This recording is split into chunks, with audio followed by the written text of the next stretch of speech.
Guys, कैसे हो आप सभी। मेरा नाम है मुकेश सुतार और मैं आपको पढ़ाने वाला हूँ 10th लेवल मैथ्स, जो किसी भी गवर्नमेंट एग्जाम जैसे एसएससी हो गया, बैंक हो गया, रेलवे हो गया आदि गवर्नमेंट एग्जाम्स में काम आने वाली है। तो मैं चैनल MS स्टडी 01 के साथ और अपनी तैयारी को एक अच्छे लेवल पे ले जाइए। हम पढ़ रहे हैं नंबर सिस्टम। नंबर सिस्टम में हमने कुछ क्लासेस कर ली है और अब नेक्स्ट डे कंटिन्यू चलेगा। तो आज पिछली क्लास में हमने क्या पढ़ा था कि पिछली क्लास में हमने एक तो अभाज्य संख्याओं के बारे में पढ़ा था, कौन सी अभाज्य संख्याएं होती है। फिर अभाज्य गुणनखंडों के बारे में पढ़ा था कि अभाज्य गुणनखंडों की संख्या कैसे याद करते हैं। उसके बाद हमने ट्यूशन भी किया था और गुणनखंडों और भाजकों के बारे में बताया था कि पहले हमने अभाज्य गुणनखंडों के बारे में पढ़ा था कि अभाज्य गुणनखंड कौन से होते हैं। फिर हमने क्या पढ़ा था कि किसी संख्या के सारे गुणनखंड या भाजक कितने हो सकते हैं, उनकी संख्या, उनका योग के बारे में पढ़ा था।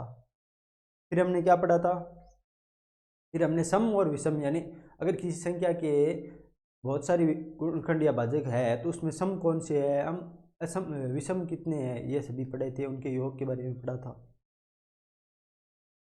फिर हमने कुछ क्वेश्चंस भी किए थे और फिर मैंने क्या बताया था आपको, स्थानीय मान और अंक के मान की, किसी संख्या के स्थानीय मान और अंक के मान, किसी अंक के स्थानीय मान और अंक के मान में क्या फर्क होता है, क्वेश्चन भी किया था शायद। अब हम आज क्या पढ़ेंगे, संख्या और उनके अंकों पर आधारित कुछ क्वेश्चंस पढ़ेंगे कि संख्या और उनके अंकों पर आधारित। चलो ठीक है। अब मैं आपको एक बात बोलता हूँ कि अगर हम कोई संख्या ले लेते हैं जैसे 10, ठीक है। फिर मैंने क्या कहा कि इसके अंकों को पलट कर एक संख्या बनाओ। इसके अंकों को पलटने पर कौन सी संख्या बनेगी, 0 1 बन जाएगी, ठीक है। फिर मैंने क्या कहा कि इन दोनों को जोड़ दो, मैंने जब इसका 10 + 0 1 को ऐड किया तो कितना आया हमारे पास, 11 आ गया। फिर मैंने क्या कहा कि इन दोनों को अंतर कर दो, 10 - 0 1 को कितना आया, अंतर 9 आया। इससे क्या समझे कि जब भी हमें कोई संख्या मिले, चलो ये तो पहली संख्या थी, एक और संख्या ले लेते हैं, जैसे 39 ले लेते हैं। अब मैंने क्या कहा, इसके अंकों को पलट दो तो कौन सी संख्या बनी, 93 बनी। फिर मैंने क्या कहा, इन दोनों का जोड़ ले लो तो 39 + 93 कितने हो जाएंगे, ये हो जाएंगे 132, ठीक है, 132। फिर मैंने क्या कहा कि इनका अंतर ले लो तो 93 - 39 या जो भी है आप वैसे भी ले सकते हो। अंतर कितना आएगा, इनका अंतर आ जाएगा इनका 53 54। तो क्या इसके हम गुणनखंड कर सकते हैं, चलो करते हैं कोशिश। तो इसके गुणनखंड क्या हो सकते हैं, इसके गुणनखंड हो सकते हैं, 2 से भाग दिया कितने हैं, 62 टाइम्स, 66 टाइम्स। फिर 2 से गया 33, फिर 3 से गया 11, यानी इसका गुणनखंड क्या आ जाएंगे, 11 × 4 × 3, ठीक है।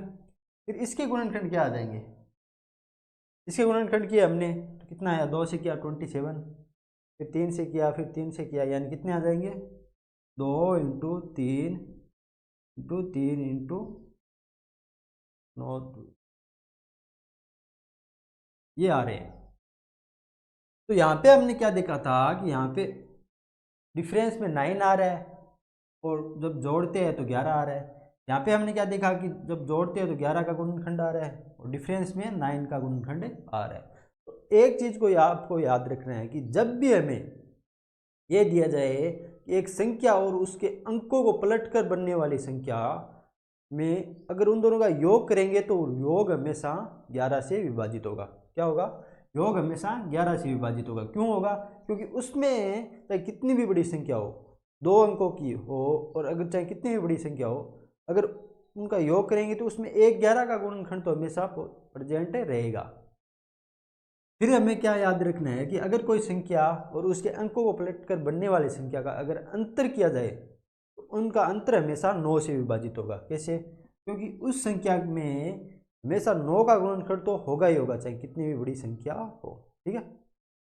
लेकिन 2 अंकों की होनी जरूरी है, समझ में आया। तो साइड में क्या आपको स्लाइड में क्या बता रहा है कि दो अंकों की संख्या और उनके अंक पलटने पर बनी संख्या का योग हमेशा 11 से भाज्य होगा तथा उनका अंतर हमेशा 9 से भाज्य होगा। ठीक है, अब मैं इसको लॉजिक से सामने दो अंकों की संख्या से रिलेटेड, दो अंकों की संख्या पर, तो हम दो अंकों की संख्या मान ले, हमने क्या माना, अक्स वाई, यहाँ पे अक्स के वाई क्या है, वाई इकाई का अंक है, अक्स क्या है, दहाई का अंक है। क्या हम इसको ऐसे लिख सकते हैं 10x प्लस वाई? हाँ, क्यों नहीं लिख सकते, क्योंकि कल मैंने स्थानीय मान में क्या बताया था कि जो दहाई का अंक है वो अपने साथ 10 लेके चलता है, यानी वो उसको 10 गुणा कर, उसकी पोजीशन डिफाइन करने के लिए हमें उसको 10 से गुणा करना पड़ता है। तो ये संख्या क्या बन जाएगी 10x plus Y, equation first. फिर अगर मैंने क्या बताया, जब इसके अंकों को पलटते हैं, पलटने पर यानी अंकों को पलटने पर कौन सी संख्या बनेगी, ये बन जाएगी वाई एक्स। अब इसमें इकाई का अंक क्या हो गया, अक्स हो गया, और दहाई का अंक वाई। तो अब इसको हम कैसे लिख सकते हैं 10y प्लस अक्स, इक्वेशन 2 हो गई। ठीक है, तो जब हमने एक संख्या ली थी दो अंकों की, उसको हमने इस रूप में लिख सकते हैं, इसमें तो आपको कोई दिक्कत नहीं होगी, पलटने वाली संख्या को इस रूप में लिख सकते हैं, इसमें आपको कोई दिक्कत नहीं होगी। फिर मैंने क्या कहा, जब इन दोनों संख्या को ऐड करते हैं यानी जोड़ते हैं, तो क्या किया हम 1 प्लस 2 से समीकरण 1 और 2 को जब जोड़ेंगे तो यहाँ पे क्या बनेगा, अक्स वाई प्लस वाई एक्स। ये कितना आ रहा है 10x प्लस एक्स कितने हो गए 11x, 10y प्लस वाई कितने हो गए, सॉरी 11y। तो यहाँ से क्या कॉमन आया 11x प्लस, तो मैंने अभी क्या बताया था कि जब भी हम दो अंकों की संख्या और उसके अंक पलटने पर बनी संख्या का जब हम योग करेंगे तो हमेशा 11 से विभाजित होगा। क्यों होगा, क्योंकि उसके एक फैक्टर हमेशा 11 होगा, चाहे संख्या और कितनी भी बड़ी हो, लेकिन एक फैक्टर तो 11 पॉसिबल हमेशा होगा। ठीक है, फिर अगर हम 1 - 2 कर दे तो क्या होगा, चलो करते हैं। तो यहाँ पे क्या आ जाएगा, x y minus y x की वैल्यू कितनी आ जाएगी, 10x में से x गया कितने बचे 9x, y माइनस 10y गया कितने बचे 9y माइनस 9y। यहाँ से क्या कॉमन आएगा 9 आएगा, और x माइनस वाई। इसमें आपको क्या दिख रहा है कि यहाँ पे एक 9 का फैक्टर है। फिर मैंने क्या बताया था कि जब भी ऐसी संख्याओं का डिफरेंस करते हैं तो उसमें एक 9 का गुणनखंड होता है और संख्या हमेशा 9 से विभाजित होती है।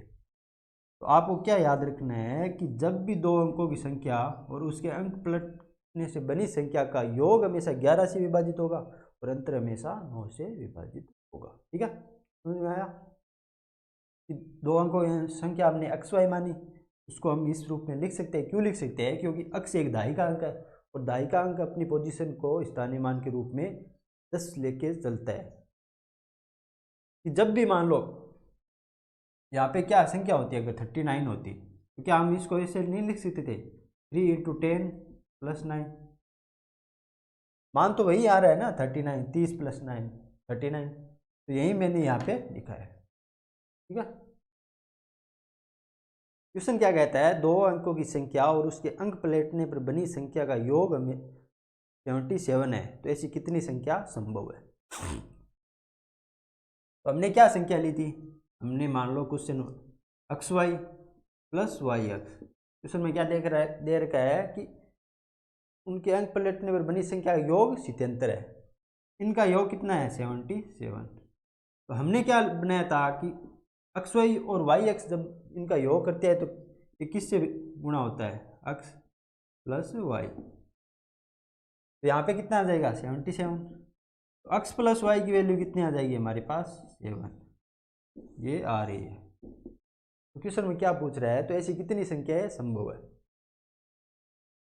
अगर हम x का मान 1 ले ले और y का मान कितना ले, वो 77 बन जाए, तो यहाँ पे 6 लेना होगा क्योंकि ये संख्या 16 बन जाएगी। 16 और उसका उल्टा करने पर 61 बनेगा, उन दोनों को जोड़ेंगे 77 आ जाएगा। क्या हम यहाँ पे x को 2 ले सकते हैं, हाँ ले सकते हैं। तो y कितना हो जाएगा, y हो जाएगा हमारे पास 5, x को 3 ले लेंगे तो y कितना हो जाएगा 4, अक्स को 4 ले लेंगे, y हो जाएगा 3, अक्स को 5 ले लेंगे, y हो जाएगा 2, और अक्स को 6 ले लेंगे, y हो जाएगा 1, और अक्स को 7 ले लेंगे तो y हो जाएगा 0। अब क्या इससे ज़्यादा संख्या ले सकते हैं? नहीं ले सकते। क्यों नहीं ले सकते? क्योंकि 7 के बाद जब 8 आएगा तो 8 इन दोनों का योग है ही नहीं, तो हम इससे बड़ी संख्या कैसे ले सकते हैं? समझ में आया? अब अगर यहाँ पे 7 है तो जब हम इसको उल्टा करेंगे तो ये कैसे बन जाएगा? ये बन जाएगा 61, ये बन जाएगा 52, ये 43, ये 34, ये 25, ये 16 और ये 07। ठीक है, समझ में आया? इस प्रकार हम कितनी संख्या पॉसिबल है हमारे पास? 1 2 3 4 5 6 7। कितनी संख्या पॉसिबल है हमारे पास? 7। 7 इसका आंसर हो जाएगा। मतलब क्या हुआ कि ऐसी 7 संख्याएं पॉसिबल है जिनको उल्टा करके जब इन दोनों का योग करेंगे तो हमारे पास 77 आएगा। इनके अलावा कोई संख्या पॉसिबल नहीं है। ठीक है, नेक्स्ट क्वेश्चन क्या कहता है? 2 अंकों की संख्या और अंक पलटने पर प्राप्त संख्या मूल संख्या से 63 अधिक है, तो ऐसी कुल कितनी संख्या संभव है? क्वेश्चन क्या कह रहा है कि एक 2 अंकों की संख्या है हमारे पास एक्स वाई, और इसको अंक पलटने पर बनी संख्या कौन सी है? Y x. फिर क्या कहता है कि अंक पलटने पर बनी प्राप्त संख्या मूल संख्या से 63 अधिक है। मतलब ये वाई एक्स एक्स वाई से कितने अधिक है? 63। समझ में आया? कि वाई अंक पलटने पर जो संख्या बनती है कौन सी? Y x. ये पहली जो मूल संख्या थी उससे 63 अधिक है। मतलब इन दोनों का डिफरेंस करेंगे तो कितना आएगा? 63। इन दोनों का डिफरेंस नहीं, इसका और इसका डिफरेंस, क्योंकि ये संख्या बड़ी है। ठीक है, इफ 63 अधिक है तो ऐसी कुल कितनी संख्या संभव है? तो हमने क्या लिखा था? हम इसे कैसे लिख सकते हैं? 10y plus x. तो कैसे लिख सकते हैं? 10x प्लस वाई, इनका योग कितना आ गया? 63। इसको डिफरेंस करेंगे तो 10y से y गया 9y और माइनस एक्स, इसकी वैल्यू कितनी आ जाएगी? 63। y माइनस एक्स की वैल्यू कितनी आ जाएगी? 7। ठीक है, अब अगर y माइनस एक्स की वैल्यू 7 आ रही है, कौन सी संख्या हो सकती है हमारे पास? हमारे पास हो सकती है यहाँ पे अगर हम y की जगह 7 ले ले तो कितना आ जाएगा यहाँ पे? x की जगह 0। क्या यह संख्या पॉसिबल हो सकती है? देखते हैं हम। तो इससे संख्या कौन सी बन रही है? 70। लेकिन जो मूल में थी संख्या वो कौन सी बन रही है? 07। तो क्या ये संख्या हो सकती है? नहीं हो सकती। क्यों नहीं हो सकती? कि मूल में वही संख्या पॉसिबल होगी जो 2 अंकों की होगी। जब हम इसको मूल संख्या निकालते हैं इससे तो ये 07 बन रहा है, जो कि 1 अंक की संख्या है, ये पॉसिबल नहीं हो सकती। फिर अगर हम 8 ले लें यहाँ पे तो एक्स की वैल्यू कितनी आ जाएगी? 1। तो यहाँ पे कितनी हो गई? 81। तो मूल में कितनी है? 18। पॉसिबल हो सकती है। तो यहाँ पे 9 ले लेते हैं तो एक्स की वैल्यू कितनी है? 2। मूल में कितनी हो जाएगी? 82, सॉरी 92। तो यहाँ पे कितनी आ जाएगी? 29। तो ये पॉसिबल हो सकती है। क्या इनके अलावा कोई संख्या पॉसिबल हो सकती है? नहीं हो सकती। इनके अलावा कोई संख्या पॉसिबल नहीं हो सकती, क्योंकि 10 की y की वैल्यू 9 से अधिक ले नहीं सकते, क्योंकि 1 डिजिट है, बाकी 2 डिजिट आ जाएंगे। तो हमारे पास कितनी संख्या आ जाएगी? ऐसी 2। मतलब 18 और 29 ऐसी 2 संख्या है जब इनके अंतर को, जब इनकी अंकों को उल्टा करके संख्या बनाएंगे तो वो संख्या हमेशा इन दोनों से 63 अधिक होगी। जैसे इसका उल्टा करेंगे तो 81 बन रहा है, तो अगर हम 18 में 63 जोड़ेंगे तो 81 आएगा। इसका उल्टा करेंगे तो 92 बन रहा है।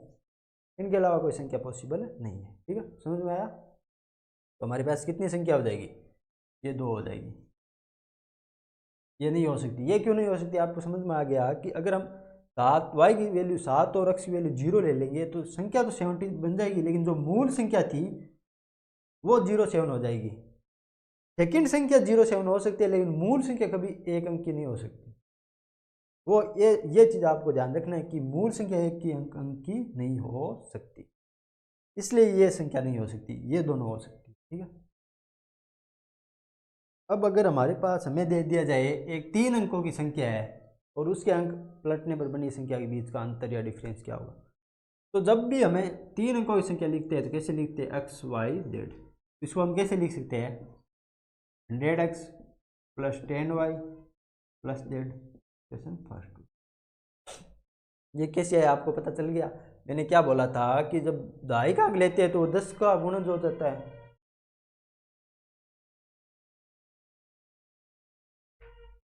और जब भी हम सैकड़े का अंक लेते हैं तो अपने साथ 100 को लेके चलता है।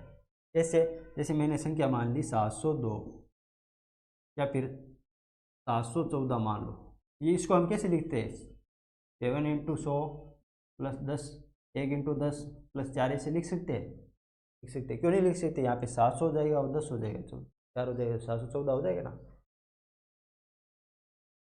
तो वैसे ही हम इस संख्या को एक्स वाई जेड को ऐसे लिख सकते हैं। अब अंक पलटने पर कौन सी संख्या बन जाएगी, वाई जेड वाई एक्स। इसको कैसे लिख सकते हैं, 100 ये हो जाएगा Z plus 10y plus x, ये इक्वेशन हो जाएगी 2। जब हम 1 माइनस 2 करेंगे, 1 माइनस 2 तो क्या आएगा हमारे पास, 100x में से x गया, कितना बचा 99x। 10y से y जाने पर कितना बचेगा 0, और z से 100 गया तो माइनस 99z। ये कितना आ जाएगा 99 बाहर आ जाएगा और x माइनस जेड। आपको एक चीज़ का याद रखना है कि जब 3 अंकों की संख्या और उसके अंक पलटने पर बनी संख्या का अंतर हमेशा, इन दोनों का अंतर हमेशा 99 से भाज्य होगा या उसके किसी गुणनखंड से भाज्य होगा। ये 11 से भी हो सकता है। दो अंकों में योग में, 2 अंकों वाली संख्या में योग में 11 से विभाजित हो रही थी और अंतर में 9 से, लेकिन 3 अंकों वाली संख्या 11 और 9 ये दोनों से विभाजित होगी जब उनका अंतर किया जाएगा। समझ में आया, ये आपको ध्यान रखना है। एग्जाम्पल से समझते हैं। जैसे मैंने क्या लिया, 325 ले लिया, ठीक है। तो इसका अंक पलटने पर कौन सी संख्या बनेगी, ये हमारी बात 523, ठीक है। ये 198 आ रही। तो ये 198 किससे भाज्य है, क्या 99 से भाज्य है, हाँ भाज्य है। क्यों भाज्य है, इसको हम 2 से जब भाग देंगे तो इसकी 99 फैक्टर होगा। तो जब भी हम ऐसी संख्या ले जो 3 अंकों की और उसके अंक पलटने में जो संख्या ले, उन दोनों का डिफरेंस हमेशा 99 से विभाजित होगा या 99 के किसी फैक्टर से विभाजित होगा। आपको याद रखना है। आपको 2 चीज़ें याद रखनी है, इनसे रिलेटेड क्वेश्चन आते हैं सीधे। एक तो कि अगर 2 अंकों की संख्या और उसके अंक पलटने पर बनी संख्या जब हम योग करते हैं तो हमेशा 11 से विभाजित होगी और उनका अंतर हमेशा 9 से विभाजित होगा। और 3 अंकों की संख्या और उसके अंक पलटने पर बनी संख्या का अंतर हमेशा 99 या उसके किसी फैक्टर से विभाजित होगा। 99 से ही विभाजित होगा हमेशा, और फैक्टर का तो भाग वैसे भी जाना ही है, ठीक है। समझ में आया। अब मैं आपको पढ़ाऊंगा अंक ज्ञात करना, यानी हम किसी संख्या के अंक कैसे ज्ञात करते हैं। अब मैंने आपको पूछ लिया कि 523 में कितने अंक है, तो आप आसानी से बता दोगे सर इसमें 3 अंक है, 1 2 3, ठीक है। अब मैं पूछूं 1913 में कितने अंक, आप बता दोगे 1 2 3 4, 4 अंक है, ठीक है। तो अगर मैं आपको पूछ लूं कि 1 से लेकर 25 तक की संख्याओं में कुल कितने अंक है, तब आप बता पाओगे। इसको आप आराम से बता सकते हो, इसको आप आराम से बता सकते हो, लेकिन इसको थोड़ा बताने में आपको थोड़ा सोचना पड़ेगा, थोड़ा टाइम भी लगेगा। जैसे तो आपको हर संख्या के अलग अलग अंक पता करना पड़ेगा, फिर उनका योग करोगे तब आप सभी का कुल मिला के अंक निकाल पाओगे। तो क्या ऐसा कोई मेथड है जो आप सीधे सभी का थोड़ी देर में या आराम से योग निकाल सकते? अभी समझाता हूँ कि जब भी हमें ऐसे दिया जाए कि इस अंतराल से इस अंतराल की सभी संख्याओं का योग बताओ, या फिर हमें ऐसे दे दे कि एक पुस्तक है उसमें 500 पेज है, उसमें कितने अंकों का उपयोग किया गया है ये बताओ। ऐसे क्वेश्चनों को सॉल्व करने के लिए आपको समझना पड़ेगा अंकों की संख्या ज्ञात करना। कैसे, हम जब 1 को लेते तो इसमें कितने अंक है हमारे पास, इसमें एक नंबर है ये, यानी एक संख्या है इंटू एक डिजिट, यानी एक अंक है। मतलब 1 में हमेशा एक ही अंक होता है। 2 में कितना होता है, इसमें भी एक डिजिट होता है। 3 में, 4 में, 5 में, से 9 तक, तो 9 तक जितनी भी संख्या है उनमें सभी में एक डिजिट है। समझ में आया कि 9 तक जितनी भी संख्या है उन सभी में सिर्फ एक डिजिट है। आपको क्या याद रखना है, 1 से 9 तक, 1 से 9 तक, 1 से 9 तक कितनी संख्या है हमारे पास? हमारे पास 9 नंबर है या फिर 9 संख्या है। हर संख्या में कितने अंक है? 1 अंक है। तो 1 अंक है तो कुल कितने अंक हो जाएंगे 1 से 9 तक? 9। ठीक है। फिर आपको क्या याद रखना है? अब याद रखना है 1 से लेकर 99 तक, 99 तक इनमें कुल कितने अंक है? तो आपको क्या ध्यान रखना है कि जब भी हमें ऐसे दिया जाए कि 1 से लेकर 99 तक पूछे कि कुल कितने अंक है, तो आपको क्या ध्यान रखना है? जब हमने पढ़ा था कि 1 से 9 तक हमारे पास कितनी संख्या है? 9 नंबर है। कुल अंक कितने हैं? 9 अंक। तो 1 से 9 तक कितने हो जाएंगे? 9 तक 9 अंक हो जाएंगे, क्योंकि 9 संख्या और प्रत्येक में एक ही डिजिट है। फिर अगर हम देखें तो 10 से 99 तक, अगर हम 10 से 99 तक जाएंगे तो हर संख्या में सिर्फ 2 डिजिट है, 2 से अधिक नहीं है। तो हमारे पास कुल संख्या कितनी है? अगर हमारे पास 1 से 99 तक कुल 99 नंबर है, उसमें से 9 अलग कर दिए तो कुल कितने बचे हमारे पास?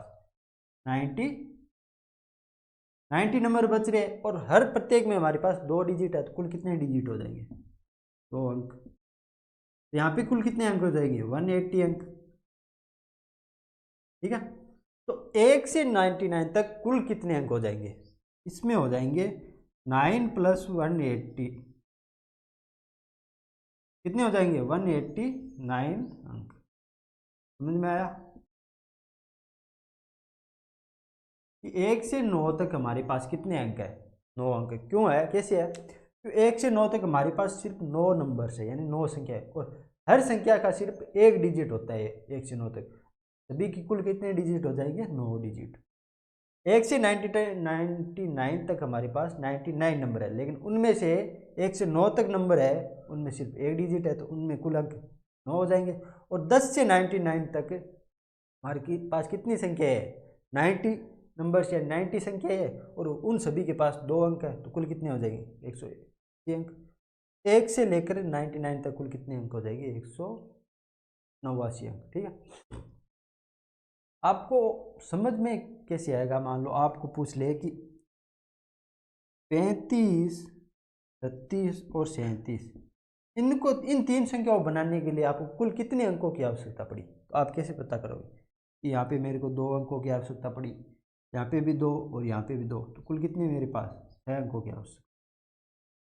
ऐसे तो समझोगे। अगर मैं बोल दूँ कि 150 पेज की एक बुक है, उसमें पृष्ठों को अंकित करने के लिए आपको कुल कितने अंकों की आवश्यकता पड़ी, तो आप कैसे निकालोगे? आप कैसे निकालोगे? जब भी ऐसा क्वेश्चन है कि 150 पृष्ठ की बुक है, तो ऐसे समझ लो कि 1 से लेकर 150 तक, 50 तक कितने अंक है हमारे पास? तो हमने क्या निकाला? 1 से 99 तक कितने हैं हमारे पास? इतने तक तो समझने में कोई दिक्कत नहीं है, तो 189 है। 1 से 99 तक कितने हैं? 189। फिर अगर 199 तक हो गया तो 100 से कितने हमें कुल कितने निकालने हैं? 150 तक। अब 100 से 150 तक हमारे पास संख्याएं कितनी होगी? सभी संख्या 150 है, उसमें से 99 गई तो कितनी बची? 51 नंबर। 51 नंबर। और यहाँ पे हर नंबर के पास कितने डिजिट है? 3 डिजिट। 100 से शुरू होते हैं 3 डिजिट, और 999 तक जाते हैं, तो 150 के पास तो हो गई। तो हर संख्या के पास कितने डिजिट है? 3 डिजिट, 3 अंक। तो यहाँ पे कुल कितने अंक हो जाएंगे? 151 अंक। मतलब 1 से लेकर, नहीं सॉरी, 100 से 150 तक की संख्याओं के पास कुल मिलाकर 151 अंक है। तो 150 तक की संख्याओं के पास, सभी के पास कुल मिलाकर कितने अंक हो जाएंगे? 151 + 189, कितने हो जाएंगे ये हमारे पास? ये हो जाएगा यहाँ पे 200, 340, 340 अंक। मतलब अगर हमारे पास एक 150 पेज की बुक है, तो उसमें सभी पृष्ठों को अंकित करने के लिए हमें 340 अंकों की आवश्यकता पड़ेगी। समझ में आया कैसे आया? हम अंकों को कैसे निकालेंगे? तो हमने 1 से 9 तक देख लिया, 1 से 99 तक देख लिया। अब मैं अगर पूछूं आपको 1 से 9 से 99 तक, 1 से 999 तक कुल कितने अंक है, तब आप कैसे निकालोगे? आपने क्या देखा कि 1 से 9 तक कितने हमारे पास 9 डिजिट, तो 1 से 9 तक कितने हो जाएंगे? 9 अंक हो जाएंगे। फिर हमने क्या देखा? फिर हमने देखा था 10 से 99 तक कितने हैं हमारे पास, 10 से 99 तक कितने हैं हमारे पास? 180 अंक, 180 अंक। अब हम देखेंगे कि 99 तक तो हमने निकाल दिया, अब 100 से लेके 999 तक कितने अंक है? हमने क्या देखा कि 100 से 999 तक कितने अंक है? तो हम क्या देख रहे हैं कि 100 से शुरू होकर 999 तक प्रत्येक नंबर के पास अपने 3 डिजिट है। यहाँ इनमें कोई ऐसा डिजिट नहीं है जिसके पास 3 से कम नंबर है या फिर 3 से अधिक डिजिट है, एक भी ऐसा नंबर नहीं है। इन सभी के पास 3 डिजिट है। और हमारे पास कुल नंबर्स कितने हैं? अगर 1 से 999 तक हमारे पास कुल कितने नंबर है? 999। उसमें से हमने 99 नंबर को अलग छांट लिया, तो अब हमारे पास कितने बचे? 999 से अगर 99 नंबरों को हम अलग कर लेंगे तो हमारे पास कितने नंबर बचेंगे? 900 नंबर। हर एक के पास 3 डिजिट है, 900 नंबर के पास कितने डिजिट हो जाएंगे? 900 × 3, ये कितने हो जाएंगे? 2700 अंक। ठीक है, समझ में आया? तो 1 से लेकर 999 तक हमारे पास कुल कितने अंक हो जाएंगे? 2700 प्लस 180 प्लस 9, तो कुल कितने हो जाएंगे? 2889, यानी 2889। समझ में आया? तीनों चीज़ समझ में आई कि फर्स्ट क्या कहती है कि 1 से 9 तक हमारे पास कितने अंक है कुल? 9 नंबर्स है और 9 अंक है। 1 से 99 तक हमारे पास कुल कितने अंक है? 99 नंबर्स है और कुल अंक 189 है। 1 से लेकर 999 तक कुल अंक हमारे पास कितने हैं? तो हमारे पास 999 नंबर्स है और कुल अंक है 2889। ठीक है, तो ये होगी सेकंड, ये हो गया थर्ड। अब मैं आपको पूछ लूँ कि 1 से लेकर 9999 तक आपके पास कितने अंक है, तो कैसे निकालोगे? समझते हैं। आपको दे दूं कि 1 से लेकर 9999 तक कितने अंक है आपके पास, कितने अंक है? ठीक है, आपके पास कुल कितने अंक है, तो आप कैसे निकालोगे? तो हमने अभी क्या निकाला था, 1 से लेकर 999 कुल कितने अंक आए थे हमारे पास? 1889। ठीक है, अब हमारे पास कितने अंक बच गए? अब हमारे पास बच गए 1000 से लेकर 9999 तक। तो ये कुल अंक कितने हो गए हमारे पास? सॉरी, कुल नंबर्स कितने हो गए हमारे पास? अगर हमारे पास सभी नंबर को मिलाकर 9999 बन रहे हैं और 1 से लेकर 999 तक हमने अलग कर लिया, तो कितने बचे हमारे पास? 9000 अंक बच जाएंगे, 9000 नंबर्स बचे जाएंगे। अब देख रहे हैं हम, क्या देख रहे हैं यहाँ पे कि 1000 से लेकर 9999 तक प्रत्येक अंक के पास अपना प्रत्येक नंबर के पास अपने 4 अंक है या फिर 4 डिजिट है। तो यहाँ पे इसके भी पास 4 डिजिट है, इसके भी पास 4 डिजिट है, और इनके बीच आने वाले सभी अंकों के, सभी संख्याओं के पास अपने 4 डिजिट होंगे। तो यहाँ पे कुल कितने अंक हो जाएंगे? ये हो जाएंगे 9000 × 4, कितने हो जाएंगे? 936,000 डिजिट। ठीक है, अब 1 से लेकर 999 तक कुल कितने अंक हो जाएंगे? कितने हो जाएंगे? 36,000 प्लस 2889, तो कितने हो जाएंगे? 38,889। समझ में आया? हाँ, समझ में आया कैसे आया? 38,889। तो आपको जो याद रखना है, अब आप चाहे जितना निकाल सकते हैं, आप 99,000 तक निकाल सकते हैं, 99 लाख तक निकाल सकते हैं, या बीच में किसी भी नंबर तक निकाल सकते हैं। ये तो आपने 4 चीज़ों को आपको ध्यान रखना है। एक तो हो गया 1 से 9, 9 अंक हो गए। फिर 1 से 99 कितने हो गए? 189 हो गए। 1 से 999 कितने हो गए? 2889 हो गए। और 1 से 9999 कितने हो गए? 38,400। आपको इन 4 चीज़ों को तो बेसिक रूप से याद रखना है। इसके अलावा आपसे कुछ भी पूछे, जैसे आपको पूछ ले कि 365 अंकों की पुस्तक बनाने में कुल कितने अंकों का उपयोग कर सकते हैं? हमें पता है कि 365 अंक है हमारे पास, तो आंसर क्या हो जाएगा इसका? 1 से 99 तक अंक कितने हो जाएंगे हमारे पास? ये हो जाएंगे हमारे पास 189 डिजिट। फिर हमें पास कितने नंबर्स बच गए? 100 से लेकर 365 तक। 100 से 365 तक कितने नंबर हो जाएंगे? ये नंबर हो जाएंगे कुल। अगर हमारे पास 365 नंबर है, उसमें से 99 नंबर को हमने अलग कर दिया, तो कुल कितने नंबर बचेंगे यहाँ पे? ये बच जाएंगे 365 माइनस 99 नंबर हो जाएंगे। कुल कितने नंबर हो जाएंगे यहाँ पे? 15 से 9 9 गए 6 बच्चे, वापिस 15 से 9 गए 6 बच्चे, यहाँ पे 2 बचे, यानी 266 नंबर ऐसे है हमारे पास जो जिसमें प्रत्येक संख्या के साथ में 3 डिजिट आ रहे हैं। तो अगर इन 266 संख्याओं के पास हर संख्या के पास अपना 3 डिजिट है, तो कुल कितने डिजिट हो जाएंगे? ये हो जाएंगे कुल 26 2 52 26 3 78 780 हो जाएंगे, और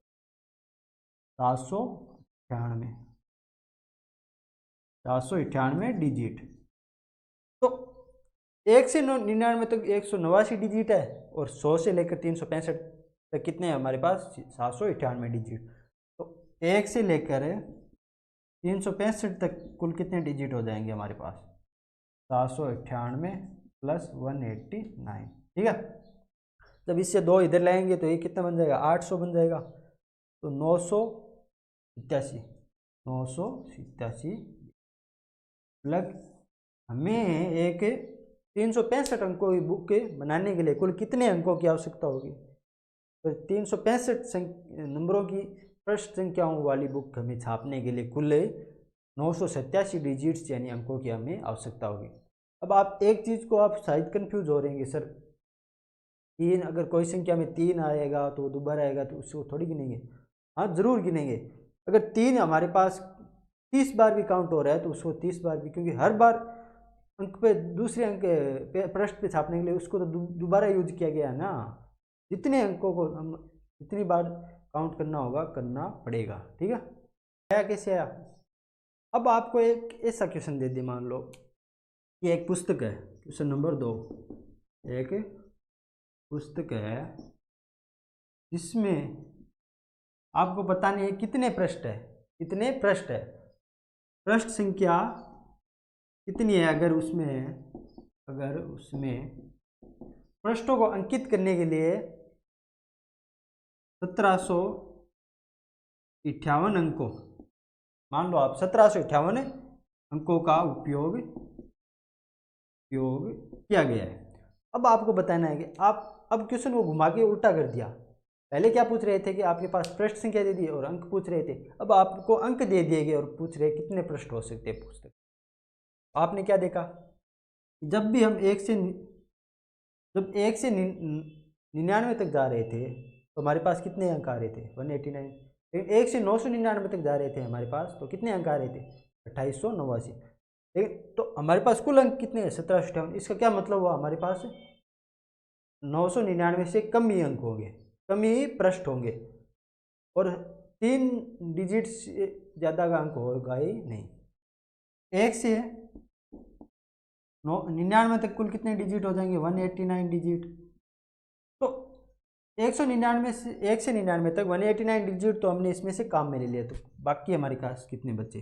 1758 माइनस 189। तो ये कितने डिजिट बच जाएंगे? तो 18 में से 9 गया 9 बच गया, 14 से 8 गया 6 बच गया, और 6 से 1 गया 5 बच गया। मतलब 1569 डिजिट हमारे पास अभी भी पड़े हैं। अब हमें लास्ट नंबरों की बात, अब हमें क्या पता करना है कि अब ऐसे नंबर बताओ जिसमें 3 डिजिट आएंगे और डिजिट्स हमारे पास कुल कितने हैं, 1569। तो इन 1569 से 3 डिजिट वाले कितने संख्याएं बना सकते हैं हम। अगर एक संख्या में 3 डिजिट उपयोग होते हैं, 3 अंक आते हैं, तो 1569 में कितने आएंगे देख लो। 1569/3 कितने हो जाएंगे, 523, मतलब 523। मतलब 1 से 99 तक 189 डिजिट तो हम यहाँ पे काम में ले लेंगे। फिर आगे की संख्या बनाने के लिए हमारे पास 1569 डिजिट है, तो आगे की कुल कितनी संख्या बना सकते हैं हम, 523 संख्या बना सकते हैं। समझ में आया, कुल हम 523 संख्या और बना सकते हैं डिजिट से। तो अब कितनी संख्या हो जाएगी हमारे पास कुल, 199 तो हमने बना ली और 523 और बना सकते हैं 3 अंकों वाली, तो कितनी हो जाएंगी कुल पृष्ठ हो जाएंगे हमारे पास, कितने हो जाएंगे 523, तो 3 अंकों वाले पृष्ठ है प्लस 99 पृष्ठ है, कुल कितने हो जाएंगे, 9 3 12 हासिल की 1, 9 और 2 11 और 1 12 हासिल की 1 है। इसका क्या मतलब हुआ कि हमारे पास एक ऐसी पुस्तक होगी जिसमें अगर हमें 1758 अंकों का उपयोग करना है, तो हमारे पास पुस्तकों में कितने पृष्ठ हो जाएंगे, 622। समझ में आया क्वेश्चन। क्वेश्चन क्या कह रहा है कि 1758 अंकों का उपयोग करके एक पुस्तक बनाओ, तो बताओ उसमें कितने पृष्ठ बनेंगे। तो हमने क्या पता किया कि 1 से 99 तक तो हमें कोई दिक्कत ही नहीं है, 1 से 99 तक पृष्ठों को तो हम ऐसे ही लिख देंगे, क्योंकि वहाँ पे हमारे पास सिर्फ 189 डिजिट का उपयोग करेंगे। फिर हमने क्या देखा, हमारे पास कुल डिजिट इतने हैं, इतने हमने उपयोग कर लिए, तो इतने बच गए। अब हमें क्या लिखना है, अब 100 से आगे शुरू करना है और 3 अंकों वाले डिजिट लिखने हैं। इतने अंकों का हम 3 अंकों में कितनी बार उपयोग कर सकते हैं, अगर एक संख्या लिखने में 3 डिजिट चाहिए, तो इतने डिजिट से हम कितनी संख्या लिख सकते हैं, हमने पता किया 523 नंबर हम और लिख सकते हैं, यानी 100 से शुरू करके 523 नंबर हम और लिख सकते हैं। तो अगर कुल पृष्ठ पता करना हो तो हमने 99 तो लिख ही दिए और 523 और लिख सकते हैं, तो कुल कितने हो जाएगी, 622 संख्याएं। तो ऐसे निकला कि 1758 अंकों वाली पुस्तक में 622 पृष्ठ होंगे। ठीक है, समझ में आया। अब आपको एक चीज़ का ध्यान रखना है कि आपको अगर दे दी जाए कि कोई संख्या है, उसके अंक बताओ, आपको दिया जाए कि 2 की पावर 7 इंटू 5 की पावर 7, अब बताओ इसमें अंक कितना है, ये जो संख्या बनेगी उसके अंक कितने। ठीक है, तो हम कैसे निकालेंगे, आपको एक चीज़ का ध्यान रखना है कि 10 की पावर जब 1 हो, तो यहाँ पे अंक कितने बन रहे हैं, हमारे पास 10 ही आ रहे हैं। अंक कितने आ रहे हैं इस संख्या में, 10 में 2 अंक आ रहे हैं। अगर हम 10 की पावर को 2 कर देंगे, तो हमारे पास कौन सी संख्या बन जाएगी, अब बन जाएगी हमारे पास 100। ठीक है, 100 बन जाएगी, तो इसमें कितने अंक है हमारे पास, 1 2 3, 3 अंक है। अब अगर हम 10 की पावर को 3 कर देंगे, तो हमारे पास कौन सी संख्या बनेगी, 1000 बन जाएगी। 1000 में कितने अंक है, 4 अंक है। तो हम क्या देख रहे हैं कि जब भी पावर 1 होती है, संख्या में अंक कितने आते हैं, 2, यानी कितने आते हैं, 1 प्लस ऐड करके। पावर 2 है तो अंक कितने आ रहे हैं, 3 आ रहे हैं। पावर 3 है तो अंक कितने आ रहे हैं, 4 आ रहे हैं, मतलब 4 अंकों की संख्या बन रही है। अगर यहाँ से 10 की पावर हमने n ले ली, तो वहाँ पे कितने डिजिट अंक होंगे, वहाँ पे होंगे n प्लस अंक वाली संख्या बनेगी, यानी n+1 वाली, मतलब ऐसी संख्या बनेगी। अगर 10 की पावर n वाली हमारे पास कोई संख्या है, तो वहाँ उससे सॉल्व करने के लिए हमें एक ऐसी संख्या बनेगी जिसमें n+1 अंक होंगे।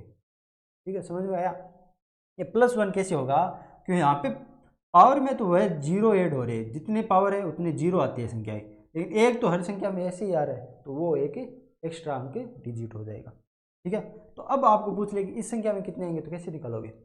हमने क्या पढ़ा था, हम क्या जानते हैं कि a की पावर अगर m इंटू बी की पावर अगर m हो, अगर कोई दो संख्या गुणा में है और उन दोनों की पावर सेम है, तो हम इसे कैसे लिख सकते हैं, हम इसे लिख सकते हैं ए बी की पावर m।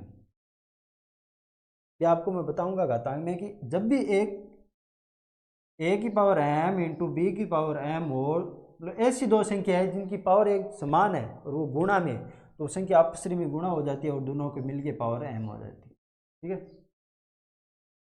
तो यहाँ पे क्या संख्या बन जाएगी हमारे पास संख्या बन जाएगी 2 इंटू 5 की पावर 7। तो ये कितना बन जाएगा हमारे पास, ये बन जाएगा 10 की पावर 7। तो मैंने अभी क्या बताया था कि 10 की पावर n हो एक संख्या, तो उसमें कुल कितने अंक हो गए, n+1। तो हमें ये क्या पता करना है, कुल कितने अंक है इस संख्या में। तो n की पावर कितने आ रही है, 10 की पावर 7 आ रहे हैं। तो n की वैल्यू कितनी है, 7 हो, तो अंक कितने हो जाएंगे, अंक होंगे 7 + 1 यानी 8 अंक। लगे यहाँ से एक ऐसी संख्या बनेगी जिसमें 8 अंक होंगे। ठीक है, तो आप ऐसे किसी भी सवाल की आंसर निकाल सकते हैं। आपको याद करना हो, जैसे एग्जाम्पल हो गया 64 की पावर मैंने दे दी आपको 3 इंटू 25 की पावर मैंने दे दी, कितना लोगे यहाँ पे 8। ठीक है,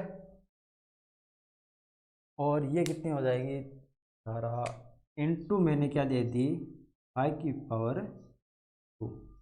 अब बताओ इस संख्या के अंत में कितने अंक हो गए इस संख्या से, या फिर ये कितने अंकों की संख्या बनेगी। तो हमने यहाँ पे क्या देखा कि 64 को हम कैसे लिख सकते हैं, हम 64 को 2 की पावर 6 लिख सकते हैं, हाँ लिख सकते हैं, पावर 3 हो जाएगी।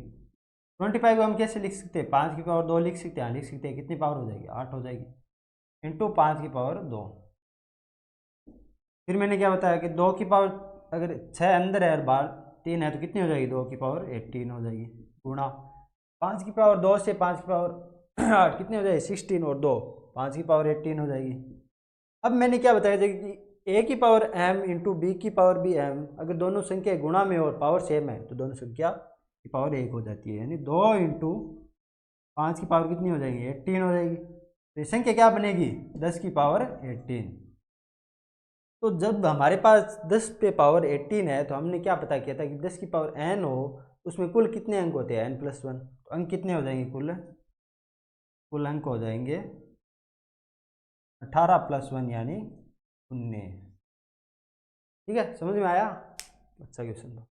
तो ठीक है दोस्तों, फिर मैंने नंबर सिस्टम को बहुत अच्छे से करवाया है, और साथ अब मैं आगे जो भी नेक्स्ट क्लास होगी उसमें प्रैक्टिस कराऊंगा, और जो भी कोई अगर कोई टॉपिक छूट गया है उसमें कोई एक क्लास रख के आगे मैं और करवा दूंगा। वैसे तो मैंने अपने हिसाब से सारे टॉपिक करवा दिए हैं, फिर भी अगर कोई आपको याद आ रहा हो छूट गया हो मुझे बता देना, मैं आगे और क्लास रख के उसको करवा दूंगा। ठीक है, बाकी सभी नेक्स्ट क्लास में होगा, नेक्स्ट क्लास में हम प्रैक्टिस करेंगे। Okay bye.